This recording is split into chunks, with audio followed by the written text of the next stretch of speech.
আসসালামু আলাইকুম। আমি ইনামুল হক চঞ্চল আছি আমার ওয়াইটির পক্ষ থেকে। আমরা একটা জিনিস প্রায়শই শুনে থাকি। মাত্র ৳২,০০,০০০ পুঁজি নিয়ে ব্যবসা শুরু করল মাসুদ মিয়া। অথচ ১ বছর পরে অথবা ৬ মাস পরেই তার পার মান্থ সেল হয় ৳১০,০০,০০০ উপরে। আসলে এটা কিভাবে সম্ভব? বর্তমান ডিজিটাল এই যুগে এসে অনলাইনে বিজনেস করা কিন্তু অনেক সহজ হয়ে গেছে।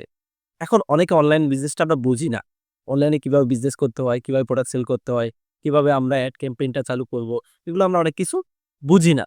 এখন এই বর্তমানের যুগে, বর্তমান এআই এর রেভলিউশন এর যুগে সে বিজনেসটা কিন্তু অনেক সহজ হয়ে গেছে। আজকে আমরা যদি একটা লোকাল বিজনেস করতে চাই বা লোকাল মার্কেটে করতে চাই, একটা দোকান নিতে গেলে আমাদের একটা হিউজ অ্যাডভান্স করতে হয়। একটা হচ্ছে ইনভেস্ট করতে হয়। তো এই ইনভেস্ট এবং হিউজ ইনভেস্ট যখন আমাদের পড়ে যায় তখন কিন্তু আমরা বিজনেস করতে পারি না। আমরা বর্তমানে বিজনেসের কথা শুনলেই কিন্তু আমাদের বাবা-মারা একটা ভয় পায়। যে আসলে বিজনেস করতে গেলে অনেক বড় একটা ঝুঁকি আছে, অনেক রিস্ক আছে, অনেক ধরনের কিন্তু সমস্যার সম্মুখীন আমরা আমাদের হতে হয়। তো সেক্ষেত্রে বর্তমান যে এই যুগে এসে ডিজিটাল মার্কেটিং কি করছে? একদম অল্প এবং একদম অল্প ইনভেস্টেই আপনি চাইলে আপনার একটা বিজনেসকে পুরো বিশ্বকে ছড়াই দিতে পারবেন। আপনি আপনার বিজনেস সম্বন্ধে মানুষকে জানাইতে পারবেন।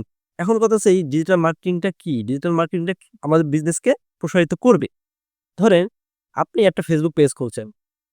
এই Facebook পেজে আপনি কি করলেন? আপনি যে প্রোডাক্টটা সেলস করবেন, আপনি ডিসিশন নিছেন। আপনি ডিসিশন নেওয়ার পর ওই প্রোডাক্টটা কি করলেন? আপনি আপনার ওয়েবসাইটে সুন্দর করে এডিট করে, কনটেন্ট রেডি করে আপনি কি করলেন? আপলোড দিলেন। আপলোড দিলে দেখবেন আপনি এটা কি করবেন? আপনি আপনার বন্ধুদের মাঝে প্রচার করবেন, আপনি শেয়ার করবেন।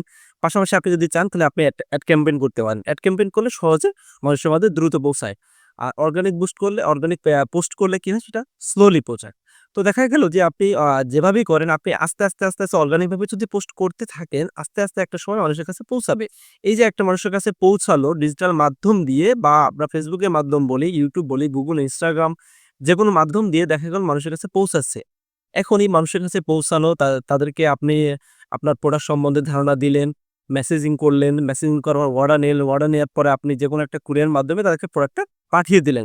এই যে পুরো প্রসেসটা এটা হচ্ছে ডিজিটাল মার্কেটিং। একদম সহজভাবে যদি এটাকে আমরা ব্যাখ্যা দিই। তো সেক্ষেত্রে দেখা গেল ডিজিটাল মার্কেটিং যদি আপনার ভিতরে যদি ডিজিটাল মার্কেটিং এর বেসিক যে নলেজটা আছে যদি এটা থাকে তাহলে আপনি সহজে কিন্তু আপনার প্রোডাক্টটা মার্কেটিং করতে পারবেন। এবং দেখা গেল যে আপনি এভাবে যদি আপনি একটা জিনিস চিন্তা করেন, আপনি একটা মোড়ে একটা দোকান দিছেন। তো দেখা গেল আপনি যদি একটা দোকান দিয়ে থাকেন, তাহলে দেখা গেল আপনার আশেপাশে এলাকার যে লোকজন আছে এরাই কিন্তু এই প্রোডাক্ট সম্বন্ধে জানবে এবং এই প্রোডাক্ট গুলো নিবে। অথবা এখন দেখা গেল আপনি যদি একটা অপরদিকে যেটা আমি বলি, সেটা হচ্ছে যে Facebook এ যদি এই পোস্টটা করেন, দেখেন Facebook এ কিন্তু আমাদের ফ্রেন্ড বাড়ানো ইজি, মানুষের কাছে পৌঁছানোটা ইজি এবং সবচেয়ে জনপ্রিয় মাধ্যম হচ্ছে এক ক্যাম্পেইন। যদি এটা আমরা করে থাকি তাহলে কিন্তু লক্ষ মানুষের কাছে দিনের ১ থেকে ২ দিনের ব্যবধানে আমরা কিন্তু মানুষদের ভিতরে জানিয়ে দিতে পারবো। তো সেক্ষেত্রে দেখা গেল যদি আপনি এভাবে জানাইতে থাকেন, দেখেন একটা মনে করেন আপনি এড ক্যাম্পেইন চালু করছেন। এখানে ১ থেকে ২ লক্ষ বা ৩ লক্ষ মানুষ দেখলো। ওখান থেকে কিন্তু ৫০,০০০ মানুষ আপনার এই যে আপনার প্রোডাক্টের উপরে ক্লিক করবে। ওখান থেকে দেখা গেল যে ৫০,০০০ মানুষ থেকে এখান থেকে আপনার মিনিমাম ৫০০ থেকে ১,০০০ সেলস জেনারেট হবে। তো দেখেন আপনি একটা প্রোডাক্টের ভ্যালু যদি ৳১,০০০ করে হয়, আপনি ১,০০০ ব্যক্তি যদি আপনার প্রোডাক্টটা ক্রয় করে তাহলে কি পরিমাণ টাকা জেনারেট হচ্ছে, সেল জেনারেট হচ্ছে।